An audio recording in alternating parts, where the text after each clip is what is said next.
Hello. Today, I want to talk about something I saw recently, a post from a woman. I see this kind of stuff a lot, this justification of staying masculine, right? Or not really doing all the work to become as feminine as possible. Now, you know, I really don't understand this. I don't understand that mindset because for me personally, I want to become as masculine as I can possibly be. I want to do that for myself. I want to do that for my daughter. I want to do that for my wife. I want to do that for the world, right? Like there's no excuses that are in the way of that. Just I want to become as masculine as possible, and I'm going to do absolutely everything I can to make that happen, right? I'm going to just continue to do the work, continue to move through the fears. And then this is something that's inexhaustible, right? I can always become more masculine as a man. No excuses, no bullshit. Now, okay, so not saying that men don't do this, they might. I've just never really seen this where they make excuses, like I often see women do. One of these excuses that I heard that I was referencing is I don't need to become as feminine as possible. I just need to be more feminine than my man. What? What are you talking about? That's crazy. Think about it this way. Imagine, imagine I was saying that as a man. Imagine I was saying, it doesn't matter if I'm like really feminine, as long as I'm not as feminine as my woman, as long as I'm not as feminine as my wife, then what's the big deal? Like I get my nails done, and I like to get my hair done, and I'm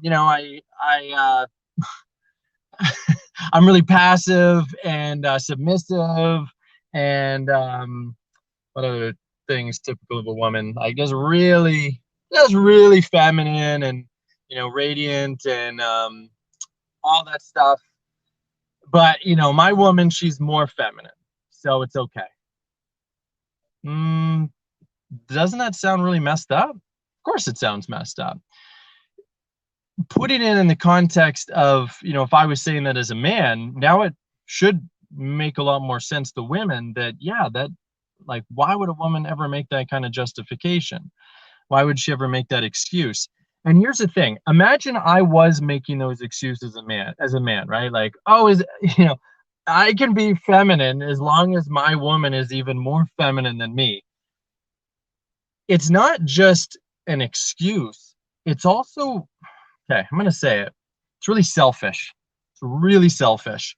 And the reason why, and like I've really learned this as I continue to do this polarity work, it's selfish to want to stay stuck. If you want to be by yourself with your cats and your dogs and whatever, fine, do whatever you want. No big deal. I don't really care what anybody does. But, if you're going to justify staying stuck as a woman or as a man in a relationship, you have no business being in a relationship. You have no business dating. You have no business being anything except single.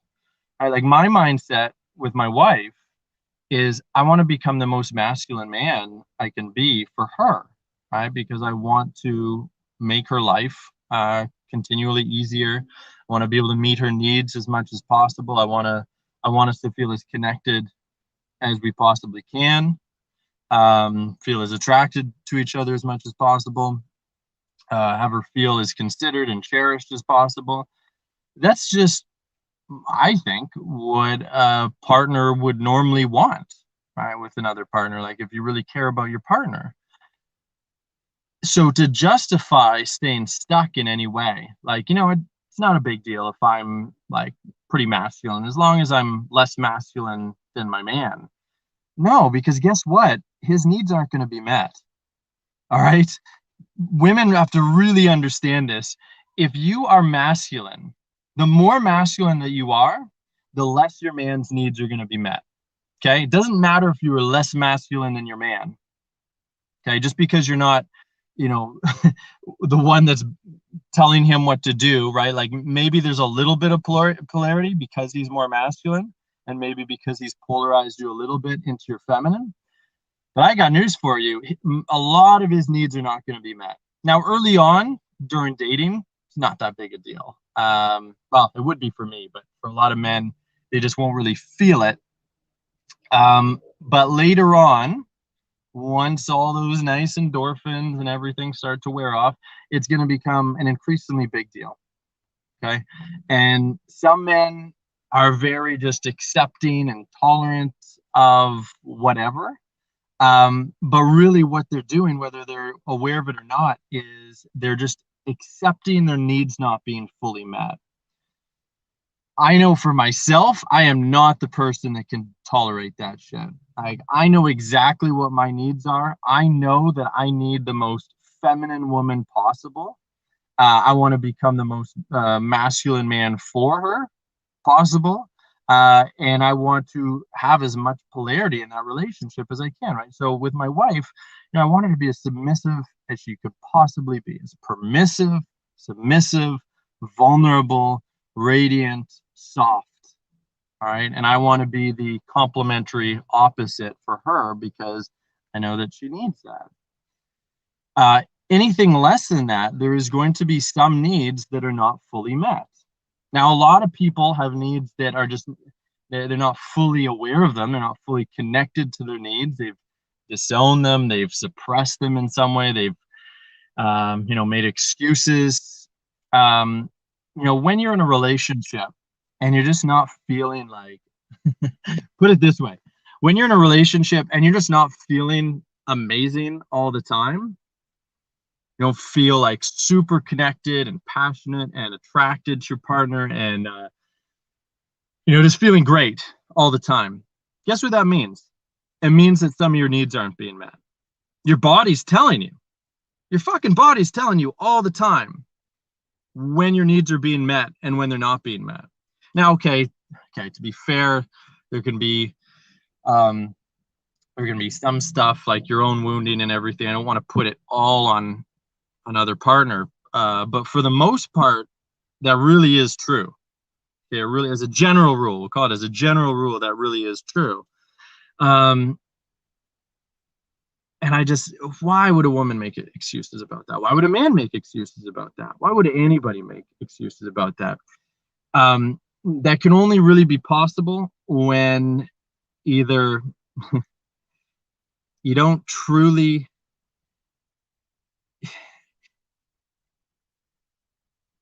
you know what it is? You don't truly love your partner. You don't truly love yourself. I know that sounds kind of harsh and extreme, but that really is what it is.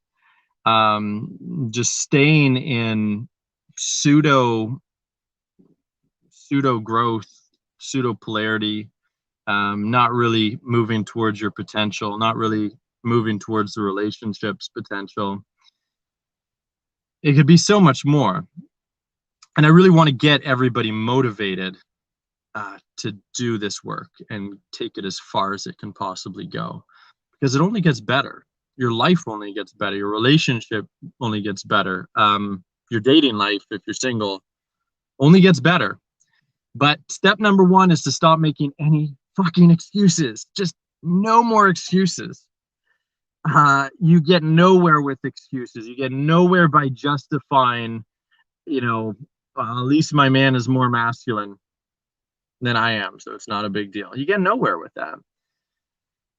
The first step is to really take an accurate assessment of where you are, right? And if where you are is, I'm a totally depolarized mess, right? I am, if I'm a man speaking, I am so feminine. I am so emasculated, right? I do not step up. I don't direct my woman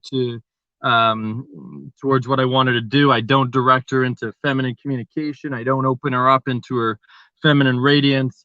I let her, talk to me disrespectfully. I let her judge me. I let her blame me. I let her argue with me. I let her teach me. I let her help me with when I didn't ask for it. I didn't lead her to do it. All of that stuff, right? And then the same for women. Take an accurate assessment of yourself. Now, I judge, I blame, I lead, I direct, I organize, I plan. I can't let go. I'm stuck in control. I'm inhibiting myself. I'm doing all of this stuff. You got to be willing to shift that. You got to be willing to shift that. Now, I actually just mentioned both things about a woman. The reason I do that is because for a man, he changes by stepping up to lead the relationship, to change the relationship, to polarize the relationship. So he becomes more of a man as he focuses on leading his woman to become more feminine, right? Take an accurate assessment of yourself. Where are you right now? Do you want to go all the way with this? Do you want to have everything you want in your life, in your love life? Because you can. Don't care who you are. Don't care how much wounding you have, how much trauma, how much whatever. You can get whatever you want out of your love life if you take an accurate assessment of yourself, and then you're willing to do the work, move through the fears, move through the excuses to get unstuck, to seek out all the information, all the support that you can possibly get, to start making these shifts, to go all the way with this. And this is really a lifetime journey, but if you really take this stuff seriously, the first 1 to 2 years, it will be mind-blowingly transformational for you. All of the really big problems completely fall away, and your love life just gets so amazing. All right, but you gotta take this seriously. If you're getting there, if you're already there, oh, fantastic. If you're already there, you already feel that passion, you feel that desire to take this as far as it can go, really shift things in your life. Or if you're just starting to feel it, right? It's like, yeah, I want that. Okay, maybe I can do this, or maybe I can make these shifts, or anywhere that's in between. How about you join our masterclass? Now, let's be more firm with that. This is my directive. Join my masterclass.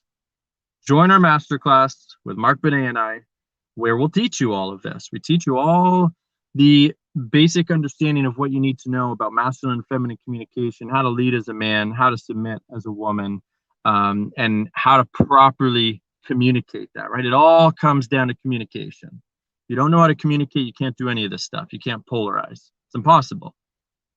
It's impossible. So our masterclass is 2 hours. 2 hours long. Talk all about masculine and feminine communication. We'll do role plays with you to show you what it looks like, what it feels like, understand the energy, really get a good sense for it, and give you practical, applicable steps to implement into your life, your love life, right away, literally right after the masterclass, right? What's your excuse for that? You're going to just stay stuck, or are you going to do something about it? It's up to you. So if you want in for the masterclass, comment "I want in" right below this video. 3 magical words. I want in. We got a few classes left in July. 2 of them are going to be booked out really soon. So get your spot now. I want in. That's it. I want to hear from you. That's it for this video.